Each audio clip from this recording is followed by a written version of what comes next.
नमस्कार दोस्तों, आपका आपके YouTube channel IGNOU notes for you में हार्दिक स्वागत है। आज के इस वीडियो में हम BHIC 101 की यूनिट नंबर 17 देखेंगे। 16 यूनिट हम पहले देख चुके हैं। उसमें हमने मौर्य साम्राज्य के बारे में देखा था। इस यूनिट में मौर्यों के बारे में देखेंगे। इस इकाई में आज हम क्या क्या देखेंगे, सबसे पहले हम उद्देश्य देखेंगे, फिर प्रस्तावना, फिर ऐतिहासिक पृष्ठभूमि, अभिलेखों का विस्तार किस प्रकार था, धम्म यानी धम्म जो नीति अपनाई थी उसका क्या कारण था, धम्म के उस नीति के तत्व क्या क्या थे, अशोक की धम्म नीति और मौर्य राज्य उसके बारे में पढ़ेंगे। धम्म की व्याख्याएं देखेंगे, अलग अलग विद्वानों किस प्रकार उसकी व्याख्याएं की है।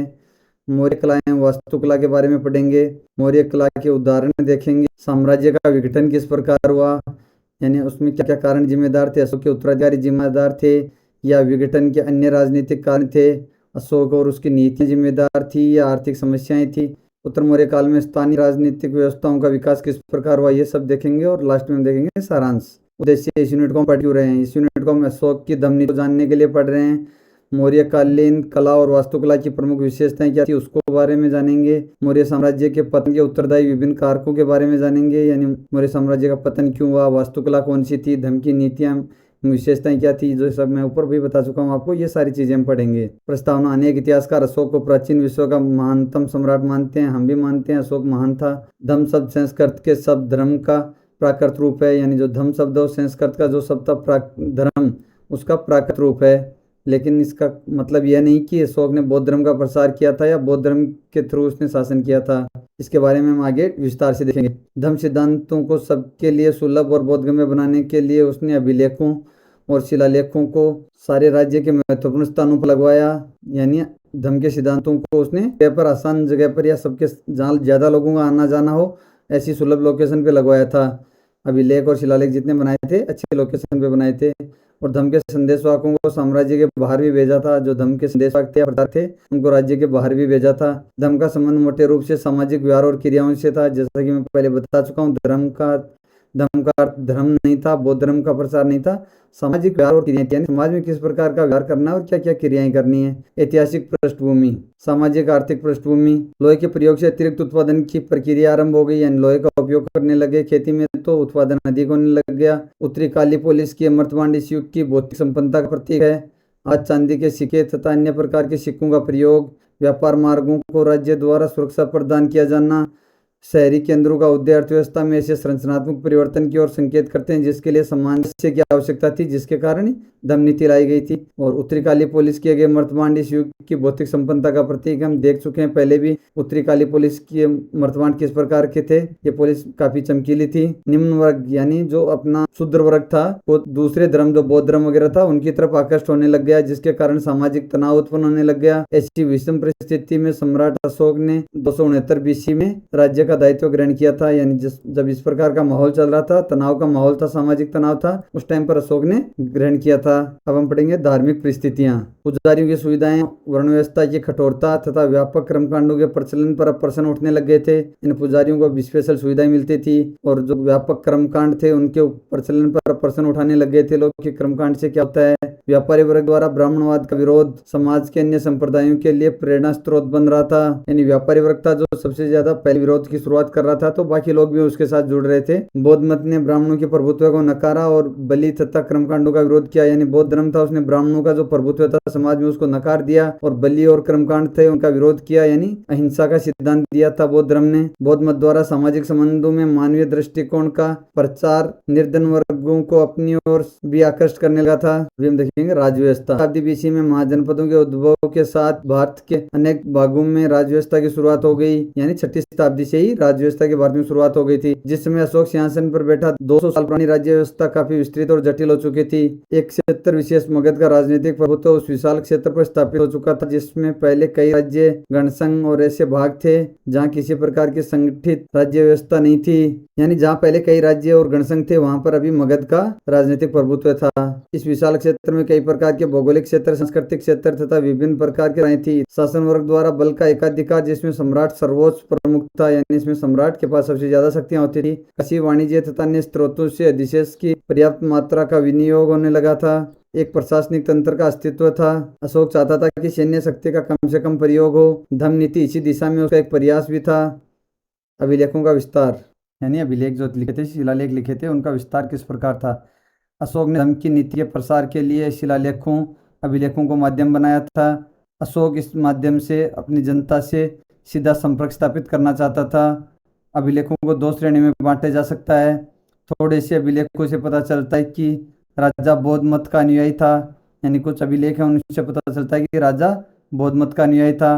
अभिलेखों की अन्य श्रेणियां वृहद शिलालेख तथा लघु शिलालेख के नाम से जानी जाती हैं, जो कि चट्टानों पर खोदी गई थी। वृहद शिलालेख और लघु शिलालेख, जो भी चट्टान थी कुछ बड़ी चट्टानों पर कुछ छोटी चट्टानों पर, तथा स्तंभ लेखों के लिए विशेष रूप से स्तंभ खड़े किए गए थे। कुछ स्तंभ लेख थे उनके लिए स्तंभ खड़े किए गए थे।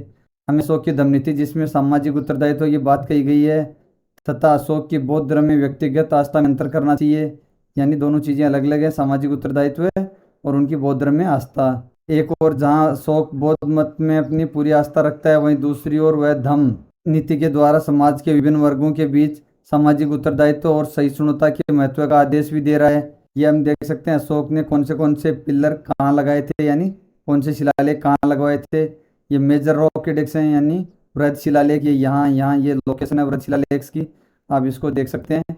ऐसे ही माइनर रॉक्स जो ट्रायंगल में बने हुए हैं, ये माइनर हैं, यानी छोटे वाले शिलालेख या लघु शिलालेख हैं, इनको आप चेक कर सकते हैं।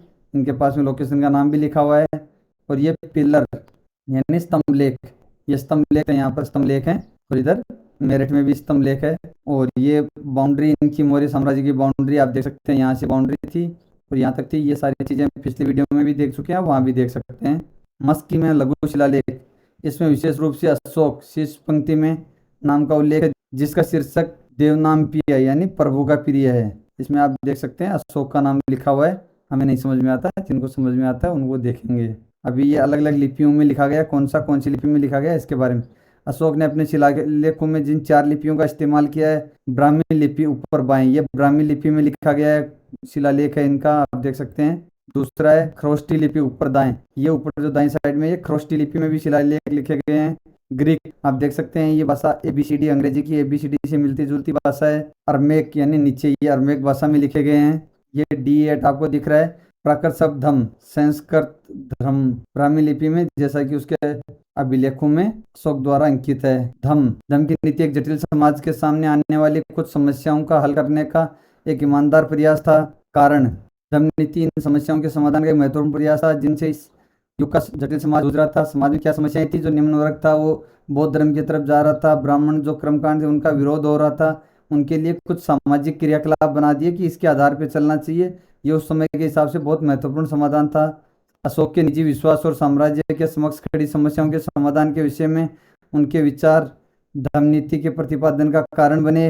अशोक के सामने जो समस्याएं खड़ी थी उनके विषय में अशोक का जो विचार था वो धम्म नीति से संभव हो सकता था, इसलिए उसने धम्म नीति का सहारा लिया। मौर्य राजाओं का दृष्टिकोण कैसा था? उदारवादी। चंद्रगुप्त अपने जीवन के उत्तरकाल में जैन मत का अनुयायी हो गया तथा बिंदुसार आजीविक मत में विश्वास रखता था। स्वयं अशोक ने अपने जीवन में बौद्ध मत स्वीकार किया, यानी अशोक ने भी अपने जीवन में बौद्ध मत स्वीकार कर लिया था। तथापि अपने अपनी प्रजा पर बौद्ध मत थोपने का प्रयास नहीं किया, यानी वो बौद्ध धर्म का था लेकिन उसने अपनी प्रजा पे बौद्ध थोपा नहीं। अशोक के समक्ष 2 ही विकल्प थे। एक और यह ढांचे को बल प्रयोग द्वारा स्थिर रख सकता था जिस पर अधिक व्यय की आवश्यकता थी, दूसरी ओर वह ऐसे नैतिक मूल्य प्रस्तुत करे जो कि सभी को स्वीकार्य हो तथा सभी सामाजिक वर्ग एवं धार्मिक विश्वासों के बीच अपना स्थान बना लें। अशोक ने यह विकल्प धम्म नीति में ढूंढा, यानी अशोक के पास 2 ऑप्शन थे, या तो सेना का बल प्रयोग करे तो उसके लिए सेना भी रखनी पड़ेगी तो सेना पे खर्चा भी अधिक होगा। दूसरा था ऐसे सामाजिक सिद्धांत या मूल्य सेट कर दे जिसके हिसाब से जनता अपने आप चलती रहे, तो उसको यही रास्ता सही लगा। जितने भी सामाजिक वर्ग और धार्मिक विश्वास रखने वाले लोग थे वो सभी उन चीज़ों को आराम से मान पाए, इसलिए अशोक ने धम्म नीति का सहारा लिया। अशोक उन तनावों में पूरी तरह परिचित था जो जैन, बौद्ध और आजीविक जैसे विधर्म संप्रदाय के उदय के कारण समाज में आ गए थे, यानी जैन और बौद्ध धर्म और आजीविक जो संप्रदाय थे उनके कारण समाज में जो तनाव उत्पन्न हुए थे उनके बारे में अशोक अच्छी तरह जानता था।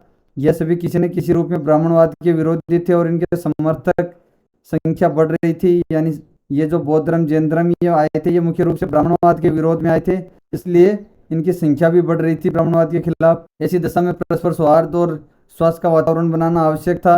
साम्राज्य के कुछ भाग ऐसे भी थे जहाँ न तो ब्राह्मणवाद का प्रभुत्व था न ही वे धार्मिक संप्रदायों का प्रभुत्व था।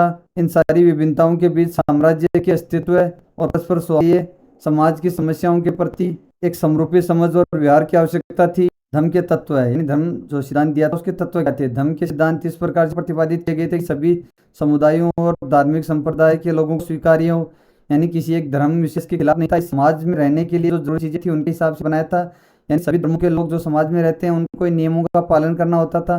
तो ये सभी समुदाय और सभी धार्मिक जो संप्रदाय थे इसमें सहिष्णुता तथा सामान्य आचरण का आदेश दिया गया था। इसमें दासों या नौकरों के प्रति सहानुभूति, बड़ों का आदर तथा जरूरतमंदों, ब्राह्मण व श्रमण सभी के प्रति उदारता आदि पर बल दिया गया है। धर्म नीति में अहिंसा पर भी बल दिया गया है। अहिंसा का पालन पशुओं की हत्या पर नियंत्रण करके भी किया जा सकता है। धर्म नीति में अहिंसा के सिद्धांत पर बल दिया गया है। अहिंसा का पालन कर पशुओं की हत्या पर नियंत्रण भी किया जाता था। धर्म नीति में कुछ कल्याणकारी कार्य जैसे वृक्षारोपण, कुएं खोदना आदि की चर्चा की गई है। अशोक ने समाज के विभिन्न वर्गों के बीच अपना संदेश पहुंचाने के लिए धम्म महामतों भारी दायित्व डाला था, किंतु धीरे धीरे यह धम्म महामत समूह धम्म के पुरोहितों के रूप में परिवर्तित हो गए। इन्हें अत्यधिक अधिकार प्राप्त थे, फलतः शीघ्र ही यह समूह राजनीति में हस्तक्षेप करने लग गया। किसी को भी आप ज्यादा पावर दे देंगे तो थोड़े टाइम बाद में वो सत्ता के खिलाफ विद्रोह कर सकता है। बृहद शिलालेख 13 युद्ध के स्थान पर धर्म द्वारा विजय प्राप्त करने का आह्वान है, यानी बृहद शिलालेख 13 नंबर है, उसमें युद्ध के स्थान पर धर्म द्वारा यानी धर्म द्वारा विजय प्राप्त करने का आह्वान है। प्राचीन युग की यह अनोखी घटना है, क्योंकि उसमें कोई ऐसा शासक नहीं था जो युद्ध का विरोध कर सका हो। इस युद्ध के बाद अशोक ने धम्म नीति अपनाई थी। अशोक की धम्म नीति और मौर्य राज्य। उसने घोषणा की, सभी जन मेरे बच्चे हैं, मैं जो भी कार्य करता हूँ वह केवल उस ऋण को उतारने का प्रयास है जो सभी जीवों का मुझ पर है। यानी अशोक ने कहा था कि सभी जन है वो मेरे बच्चे हैं और मैं जो भी कार्य करता हूँ वो उनका ऋण उतारने के लिए करता हूँ। अर्थशास्त्र के अनुसार राजा पर किसी का ऋण नहीं होता। अशोक ने युद्ध तथा हिंसात्मक विधियों की निंदा की तथा पशुओं की अधिक हत्या पर प्रतिबंध लगा दिया, यानी युद्ध और हिंसात्मक विजय थी उनकी निंदा कर दी और बलि यानी पशुओं की हत्या पर उसने प्रतिबंध लगा दिया। स्वयं अशोक ने राज परिवार में मांस खाने की परंपरा लगभग समाप्त करके शाकाहार का उदाहरण प्रस्तुत किया, यानी राजा ने भी पहले अपने परिवार में मांस खाना बंद कर दिया, फिर बाकी लोगों को भी ऐसा ही करने के लिए कहा। चूंकि वह प्रेम और विश्वास द्वारा विश्व विजय प्राप्त करना चाहता था, इसलिए उसने धर्म के प्रचार के लिए दल भेजे। इस प्रकार के दल मिस्र, यूनान, श्रीलंका आदि दूरस्थ स्थानों पर भेजे थे, यानी देश से बाहर भी मिस्र और यूनान तक भी प्रचारक भेजे थे। मनुष्य और पशुओं के लिए चिकित्सालय साम्राज्य के अंदर तथा साम्राज्य के बाहर दोनों स्थानों पर बनाए गए थे। कुएं, फल के बगीचे, विश्राम गृह आदि बनाए गए थे। अशोक ने व्यर्थ बलि चढ़ाने की परंपरा तथा ऐसे समारोह जिनके कारण वे अनुशासनहीनता तथा अंधविश्वास पैदा होता था पर प्रतिबंध लगा दिया, यानी अशोक ने बलि चढ़ाने की परंपरा बंद कर दी। कुछ ऐसे जिनमें अधिक व्यय होता था या अनुशासनहीनता होती थी, अंधविश्वास पैदा होता था, जो कर्मकांड थे उनके ऊपर भी प्रतिबंध लगा दिया। वह तथा उसके साथ के उच्च अधिकारी यानी अशोक और उसके साथ के उच्च अधिकारी धर्म के प्रचार तथा जनता के बीच सीधा संपर्क बनाने के लिए देश भ्रमण पर निकले। अपनी इसी नीति के कारण अशोक को कर्ण जैसे आधुनिक लेखक ने राजा की पोशाक में भिक्षु कहा है, यानी आधुनिक जो लेखक है उसने अशोक को राजा की पोशाक में भिक्षु कहा है। अभी हम देखते हैं धर्म की व्याख्याएं। अशोक की धर्म की विवाद का विषय रहा है। कुछ विद्वानों के अनुसार अशोक बौद्ध मत का पक्षपाती था। ये उनकी धर्म नीति और बौद्ध मत की एकरूपता मानते हैं, यानी कुछ लोग बोलते हैं कि इन्होंने जो धर्म का सिद्धांत किया था, धर्म नीति का प्रचार किया था, इसका मतलब उसने बौद्ध मत का ही प्रचार किया था, दोनों एक ही जैसी थी। ऐसा विश्वास है कि कलिंग युद्ध एक नाटकीय मोड़ था जिसने युद्ध में मृत्यु और विनाश के लिए पछतावे के कारण अशोक को भारत तथा विदेशों में बौद्ध मत का अनुयायी बना दिया। यानी किलिंग में जो युद्ध हुआ था उसमें जो लोग मरे थे, विजय प्राप्त हो गई थी लेकिन बहुत ज्यादा निर्दोष लोग मरे थे। उसके बाद अशोक का हृदय परिवर्तित हुआ था और उसको बौद्ध मत का अनुयायी बनाया था। अशोक के विरुद्ध पक्षपात का आरोप लगाना ठीक नहीं है। क्यों नहीं है ये अभी हम देखते हैं। अशोक द्वारा धर्म महामतों का एक विभाग बनाना, अशोक किसी धर्म विशेष का पक्षपाती नहीं था। यदि ऐसा होता तो इस विभाग की आवश्यकता ही नहीं पड़ती, क्योंकि वह धर्म के प्रचार के लिए संघ के संगठन का उपयोग कर सकता था। यानी बौद्ध धर्म के प्रचार के लिए जो संघ का संगठन था उसी को धर्म के प्रचार के लिए लगा देता। अलग से महामतियों को उसने क्यों लगाया, इनके लिए क्यों पैसा खर्च करता वो, अगर उसको बौद्ध धर्म का ही प्रचार करना होता तो। शिलालेखों को ध्यानपूर्वक अध्ययन से पता चलता है कि अशोक सभी धार्मिक संप्रदायों के बीच सहिष्णुता एवं आदर का भाव फैलाना चाहता था। यानी जितने भी शिलालेख थे उनमें पता चलता है कि सभी संप्रदायों के बीच सहिष्णुता और आदर का भाव फैलाना चाहता था। धम्म महामतियों का दायित्व था कि वे ब्राह्मण और श्रमणों के लिए कार्य करें। अभी हम देखेंगे मौर्य काल की मौर्य कला या वास्तुकला। मौर्य कला एक लंबे आंदोलन में परिणत थी जो देशी रूप में शुरू हुई। इसके साथ साथ उसने विभिन्न संवेगों और प्रभावों को ग्रहण किया। मौर्य के काल से पहले मूर्तिकला और वास्तुकला के कोई उदाहरण नहीं है, यानी मौर्य काल से पहले मूर्तिकला और वास्तुकला का कोई उदाहरण नहीं है, लेकिन इनके टाइम में लंबे समय से ये कला विकसित हुई थी। निरंजन रे जैसे विद्वानों को लगता है कि मौर्यकालीन कला इस मायने में पहले की कला परंपराओं से अलग थी। इसने लकड़ी, सूरज की रोशनी में पकाई सूखी ईंटें, मिट्टी, हाथीदांत और धातु से अलग हटकर विशाल परिमाण के पत्थरों का उपयोग किया था। यानी इन्होंने पत्थरों का उपयोग ज़्यादा किया था। जो सूखी ईंटें, मिट्टी के और हाथीदांत, धातु का उपयोग जो पहले की जनता करती थी उनसे अलग था। जिस तरह के मौर्यकालीन कारीगरों ने शिला पर काम करने में महारत हासिल की थी, उसे इस चीज़ से समझना बहुत मुश्किल है कि लकड़ी की कलाकृतियों चाहे जितनी भी बड़ी और भव्य रही हो और चाहे उन्हें जितनी भी तकनीकी कौशल एवं सूक्ष्मता से बनाया गया हो, परंतु वह मौर्यकालीन शिला कलाकृतियों जैसी नहीं है। यानी मौर्य काल में शिला पे जो कलाकृतियां थी या पत्थर पे जो कलाकृतियां थी, लकड़ी की कलाकृतियां उतनी खूबसूरत नहीं हो सकती थी। मौर्य काल की दूसरी विशेषता इनका एक्मेनिड से संबंध है। चंद्रगुप्त मौर्य के अधीन क्षेत्र का प्रभुत्व अफगानिस्तान को छूता था और तत्कालीन एक्मेनिड क्षेत्र के पास था। पाटलिपुत्र शहर के अवशेष न केवल सुसा और एकबटाना की याद दिलाते हैं, बल्कि कुम्भरार में स्तंभों पर खड़े सभा मंडप की तुलना डेरियस महान द्वारा निर्मित 100 स्तंभों वाले हॉल से की जाती है। यानी कुंभरगांव में जो एक स्तंभों पे खड़ा सभा मंडल बनाया था उसमें लगभग 80 खंभे डेरियस महान के जो उसने 100 खंभों का हॉल बनाया था उससे की जाती है। इसके अलावा अशोक के स्तंभ और उसके शिलालेखों से साबित होता है कि वे एक्मेनिड प्रथा से प्रेरणा पाते थे। यानी अशोक ने जो शिलालेख बनाए थे वो इनकी जो एक्मेनिड प्रथा थी उसके आसपास थे। कला के इतिहास में एक घटना की बजाय मौर्य कला परंपरा की एक निरंतरता थी जो वेदों जितनी पुरानी थी। यानी कला का इतिहास बहुत पुरानी घटना थी और निरंतरता थी उसमें जो वेदों जितनी पुरानी थी। मौर्य कला के उदाहरण कौन कौन से उदाहरण है? मौर्यकालीन कला के सबसे महत्वपूर्ण उदाहरणों में शामिल है शाही महल, पाटलिपुत्र शहर के अवशेष, सारनाथ में अखंड वेदिका, गया में बराबर, नागार्जुनी पहाड़ियों में उत्कीर्ण चैत्य हाल राजाज्ञा धारण करते हुए और बिना राजाज्ञा वाले स्तंभ एवं उसके शीर्ष, उड़ीसा के धौली में एक चट्टान से तराशा गया गोलाकार रूप में एक हाथी के सामने का आधा हिस्सा। पाटलिपुत्र मौर्य राजधानी पाटलिपुत्र शाही कला को दर्शाती है। 2 स्थलों को आंशिक रूप से खोजा गया है, बुलंदी बाग और कुम्हरार। बुलंदी बाग में लकड़ी के विशाल कटघरे के अवशेष और किलेबंद दीवारों का पता लगाया गया है। कुम्हरार में एक ऊंची ईंट की दीवार के भीतर मौर्य महल परिसर के अवशेष पाए गए हैं। चंद्रगुप्त के समय के लकड़ी के स्तंभों को चारों ओर लताओं के साथ सोने से उभारा हुआ और पक्षी और पूर्ण समूह के डिजाइन के साथ सजाया हुआ था। चमकदार पॉलिश के भारत और पश्चिम एशिया दोनों में पूर्ववर्ती उदाहरण मौजूद थे।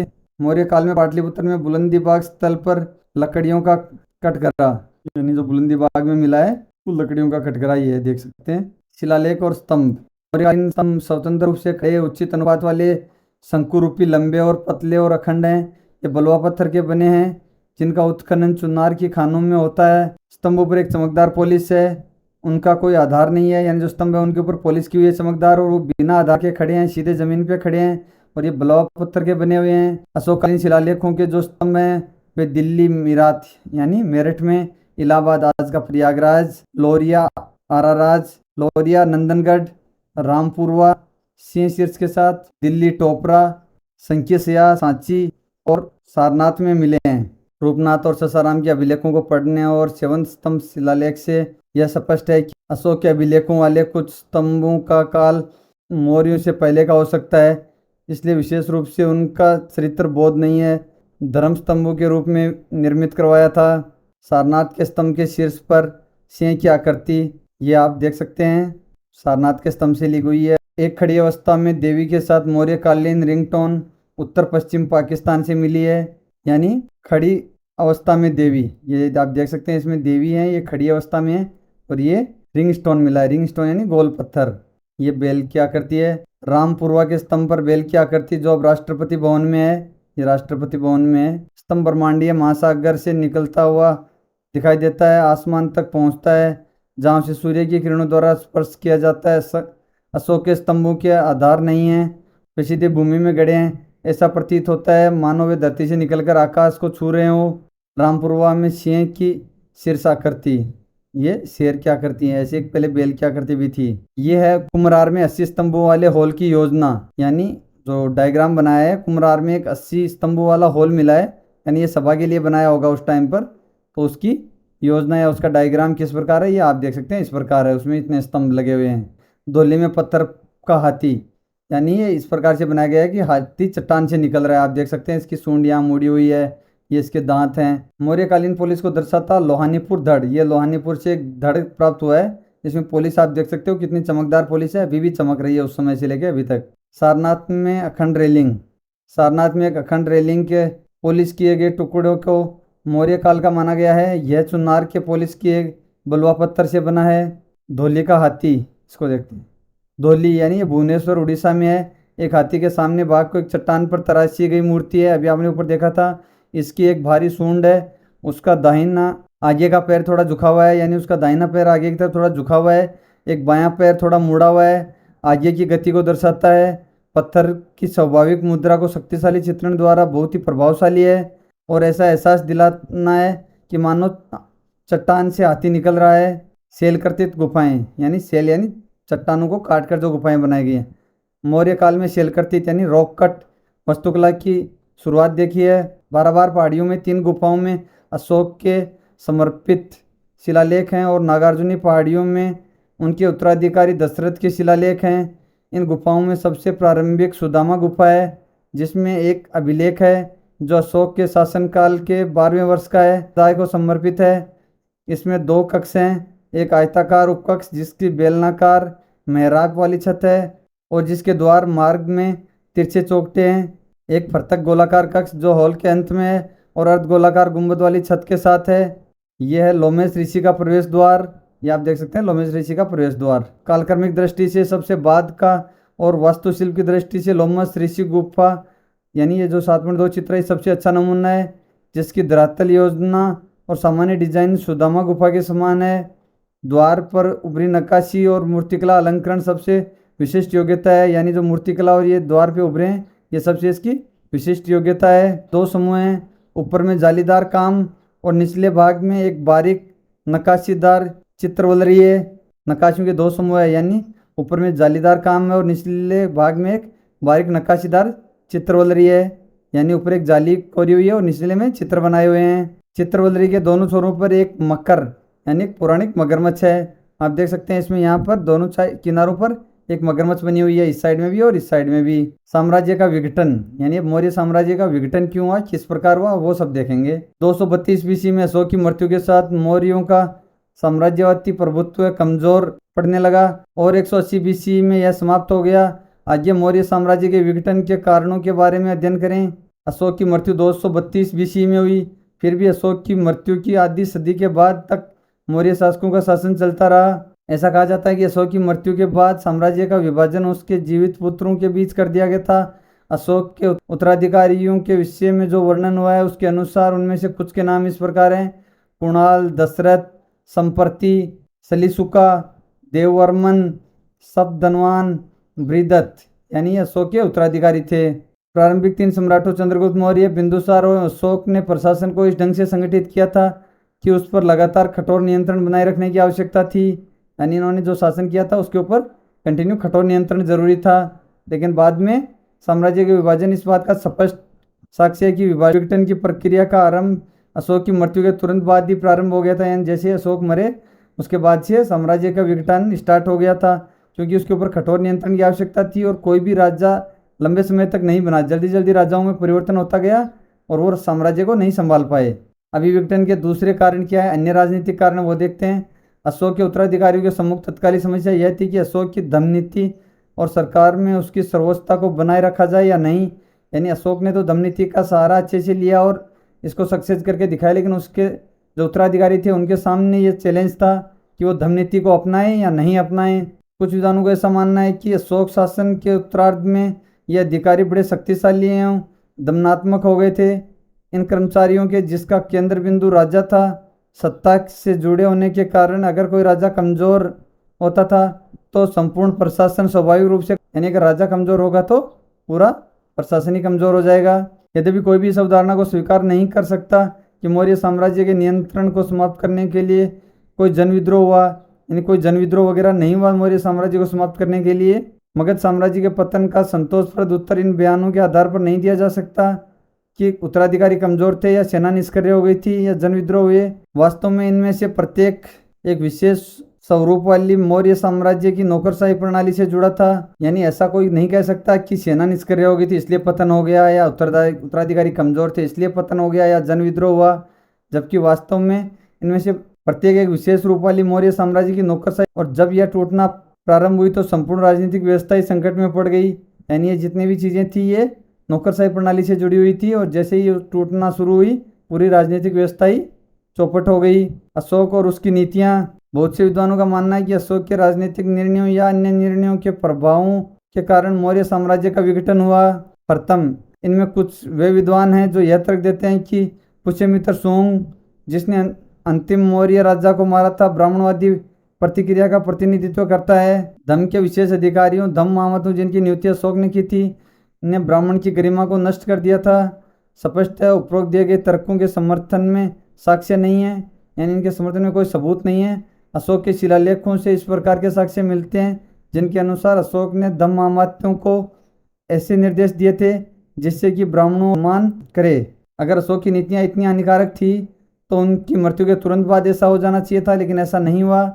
दूसरी श्रेणी के विद्वानों का मानना है कि अशोक ने जिन शांति की नीतियों को प्रारंभ किया मौर्य साम्राज्य के पतन के लिए उत्तरदायी थी, क्योंकि उन्होंने साम्राज्य की शक्ति को कमजोर कर दिया था। राजा की अहिंसात्मक नीति का परिणाम यह भी हुआ कि वह विशेषकर उन राज्यों के अधिकारियों पर नियंत्रण को बनाए न रख सका जो दमनकारी हो गए थे, जिन पर नियंत्रण अत्यंत आवश्यक था। लेकिन ये बात सही नहीं है। अशोक अहिंसा को धर्म के लिए अनिवार्य समझता था, लेकिन फिर भी उसने इस संदर्भ में उस दृष्टिकोण को नहीं अपनाया।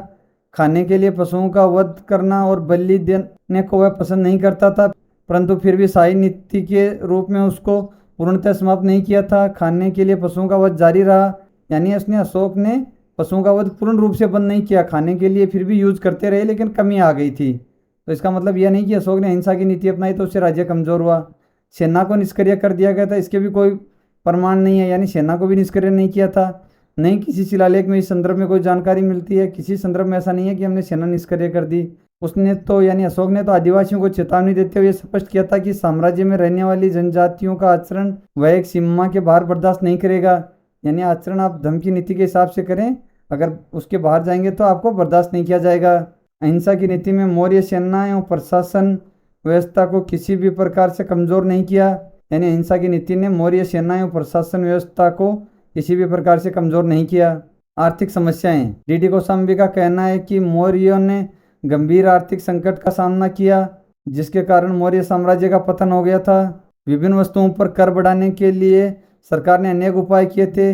इस काल में पंचमार्क यानी हाथ जो सिक्के थे, इस बात का प्रमाण है कि मुद्रा की गुणवत्ता में गिरावट आई थी। यानी इस समय के जो हाथ सिक्के थे उनमें चांदी कम कर दी गई थी। कौशाम्बी के मगध साम्राज्य के निर्णायक परिवर्तन एवं इन परिवर्तनों में मौर्य साम्राज्य के पतन के मुख्य कारण होने के विचार को स्वीकार किया गया है। ऐसा माना जाता है कि राज्य का धातु पदार्थ पर एकाधिकार समाप्त हो गया था। यानी ऐसा माना जाता है कि राज्य का धातु पदार्थों पर एकाधिकार था वो समाप्त हो गया था। कृषि कार्यों के लोहे की मांग इतनी बढ़ गई थी, यानी कृषि कार्यों में लोहे का इस्तेमाल होने लग गया था, तो उसकी मांग राज्य द्वारा पूर्ति नहीं की जा पा रही थी। लोहा प्राप्त करने के कुछ स्थल आंध्र एवं कर्नाटक में पाए गए हैं। मगध राज्य के लिए इन स्थानों से लोहा प्राप्त करना काफी खर्चीला काम था। मौर्य काल में उत्तरी बंगाल में भयंकर सूखे के प्रमाण मिले हैं, यानी उत्तरी बंगाल में भयंकर सूखा पड़ा है। इस प्रकार कई कारणों से राजस्व में कमी आई। सूखे के दौरान राज्य से व्यापक स्तर पर सहायता की अपेक्षा भी की जाती है, यानी लोगों को भी राज्य से उम्मीद होती है। केंद्रीकृत प्रशासन में पर्याप्त मात्रा में राजस्व न उपलब्ध होने की समस्या के कारण दूसरे प्रकार की अन्य गंभीर मुश्किलें पैदा हो जाती थी। राजस्व की मात्रा को बढ़ाने के लिए अर्थशास्त्र में सुझाया गया है कि कलाकारों और वेश्याओं आदि पर भी कर लगाया जाना चाहिए। यानी राजस्व की मात्रा बढ़ाने के लिए कलाकारों और वेश्याओं पर भी टैक्स लगा देते हैं। सरकारी खजाने में अधिक धन की आवश्यकता के फलस्वरूप उन सभी वस्तुओं पर कर लगा मिला जिन पर कर लगाया जा सकता था, और मुद्रा और अवमूल्यन से मुद्रास्फीति को बढ़ावा मिला था। राज्य को जो अतिरिक्त धन मिलता था वह भी उसकी और उसके अधिकारियों की यात्राओं पर खर्च हो जाता था। भौतिक साक्ष्यों के आधार पर यह कहा जा सकता है कि उस समय में भारतीय उपमहाद्वीप के बहुत से भागों की अर्थव्यवस्था में वास्तव में सुधार हुआ था। उत्तर मौर्य काल में स्थानीय राजनीतिक व्यवस्थाओं का विकास। राजा वास्तव में साम्राज्य के प्रमुख एवं महत्वपूर्ण क्षेत्रों पर शासन करते थे। जिनका मुख्य केंद्र था मगध। मौर्यों ने दूर दराज के क्षेत्रों पर शासन करने के लिए राज्यपालों एवं अधिकारियों को स्थानीय लोगों में से चुना, यानी वहीं के लोगों को राज्यपाल और अधिकारी बनाया। कभी कभी ये अधिकारीगण बड़े शक्तिशाली हो जाते थे और राजाओं के प्रतिनिधियों पर अंकुश लगाने का काम करते थे। जो अधिकारी थे वो शक्तिशाली हो जाते थे और राजा के जो प्रतिनिधि थे उन पर अंकुश लगाते थे। जैसा कि पहले भी उद्धृत किया गया है, यानी पहले भी बताया गया है, साम्राज्यवादी व्यवस्था को जारी रखने के लिए इन अधिकारियों की राजनीतिक वफादारी बड़ी निर्णायक होती है। राजा में परिवर्तन का अर्थ है इन वफादारियों का पुनर्निर्धारण करना, यानी कोई राजा का वफादार होता है, फिर अगर राजा चेंज हो जाता है तो वफादारियों का पुनर्निर्धारण करना चाहिए, यानी उनको दोबारा डिसाइड करना चाहिए। जहाँ एक और मौर्यों के राजनीतिक पतन में कई स्थानीय शक्तियों के उत्थान के लिए एक परिस्थिति की पैदा हुई की, वहीं दूसरी ओर मौर्य काल का आर्थिक विस्तार अबाध रूप से चलता रहा। इस प्रकार मौर्यों के अंतर्गत संकट समाधानों के संगठन और नियंत्रण का था, न कि उनके अभाव का। यानी मौर्यों के अंतर्गत संकट था वो संसाधनों के संगठन और नियंत्रण का था, उनके अभाव का नहीं था। यानी कमी नहीं थी, उनका संगठन और नियंत्रण नहीं था। अभी हम देखेंगे सारांश, यानी आज की इस वीडियो में हमने क्या क्या देखा है। धम्म की नीति के विषय में हमारी जानकारी के स्रोत अशोक के अभिलेख हैं, यानी धम्म की जानकारी के लिए अशोक के अभिलेख ही हैं। अशोक ने अपनी धम्म की नीति के अंतर्गत अहिंसा, सहिष्णुता तथा सामाजिक दायित्व का उपदेश दिया, यानी अहिंसा, सहिष्णुता और सामाजिक दायित्व का उपदेश दिया। उसने इन सिद्धांतों का पालन अपनी प्रशासनिक नीति में किया। धम्म एवं बौद्ध मत को एक रूप नहीं मानना चाहिए, यानी धम्म और बौद्ध धर्म को एक नहीं मानना चाहिए। धम्म विभिन्न धार्मिक परंपराओं के लिए गए सिद्धांतों का मिश्रण था, यानी धार्मिक परंपराएं, अलग अलग धार्मिक परंपराएं थी, उनके लिए किए गए सिद्धांतों का मिश्रण था। इसका क्रियान्वयन राज्य को एक सूत्र में बांधने के उद्देश्य किया गया था, यानी राज्य था उसको एक सूत्र में बांधने के लिए इसका उपयोग किया गया था। मौर्य कला एक शाही कला थी, यह अशोक के संरक्षण में फली फूली, यानी संरक्षण में फली थी अशोक के संरक्षण में। विद्वानों में यह विवाद का विषय कि क्या यह कला एक्मेनिड कला परंपराओं से प्रभावित थी या वैदिक काल से शुरू हुए एक लंबे देशीय आंदोलन का परिणाम थी। इसके ऊपर अलग अलग विद्वान अलग अलग राय देते हैं। मौर्य साम्राज्य के पतन के लिए विभिन्न कारक महत्वपूर्ण माने गए हैं, यानी कई कारण जिम्मेदार थे मौर्य साम्राज्य के पतन के लिए। अशोक के उत्तराधिकारी साम्राज्य की उस अखंडता को बनाए रखने में असफल रहे जो उन्हें अशोक से विरासत में प्राप्त हुई थी, यानी अशोक ने जो साम्राज्य दिया अशोक के उत्तराधिकारी उसकी अखंडता को नहीं बनाए रख सके। अशोक के बाद साम्राज्य के बंटवारे और शीघ्र शासकों के परिवर्तन साम्राज्य के आधार को कमजोर किया। परंतु अधिक महत्वपूर्ण तथ्य यह है कि मौर्य साम्राज्य व्यवस्था में अंतर्निहित विरोधाभासों ने इस संकट को और अधिक गहरा दिया। उच्च स्तरीय केंद्रीकृत नौकरशाही की निष्ठा राजा के प्रति थी, न कि राज्य के प्रति, जिसके कारण प्रशासन का आधार पूर्णतः व्यक्तिवादी हो गया था। राजा के परिवर्तन का तात्पर्य अधिकारियों में भी परिवर्तन होना था, जिसका अशोक के बाद में प्रशासन पर बहुत बुरा प्रभाव पड़ा। हम देख चुके हैं कि पहले कुछ विद्वान किस भांति अशोक की नीतियों को मौर्य साम्राज्य के पतन के लिए उत्तरदायी ठहराते हैं, परंतु समकालीन प्रमाणों के आधार पर यह विचार स्वीकार करने योग्य नहीं है। यानी कुछ लोग जो पुराने विद्वान थे वो अशोक की नीतियों को ही उत्तरदायी ठहराते थे, लेकिन अभी जो प्रमाण है उनके आधार पर ऐसा नहीं है। मौर्य साम्राज्य के पतन के कारणों पर कुछ विद्वानों द्वारा आर्थिक समस्याओं के परिप्रेक्ष्य में भी विचार किया। हमने भी इस पर अपना ध्यान केंद्रित किया। अंततः हमने उत्तर दक्षिण में राजनीति के उत्थान पर प्रकाश डाला और जिसने मौर्य साम्राज्य के पतन की प्रक्रिया को तेज गति प्रदान की। यानी उत्तर दक्षिण भारत में राजनीतिक उत्थान जो चल रहा था उसके कारण ही मौर्य साम्राज्य का पतन तेजी से हुआ था। Thanks for seeing my video. अगर आपने अभी तक चैनल को सब्सक्राइब नहीं किया तो प्लीज़ चैनल को सब्सक्राइब कीजिए। इस वीडियो को इग्नू के दोस्तों के साथ शेयर कीजिए। Bye bye, see you soon. मिलते हैं नेक्स्ट वीडियो में जल्दी।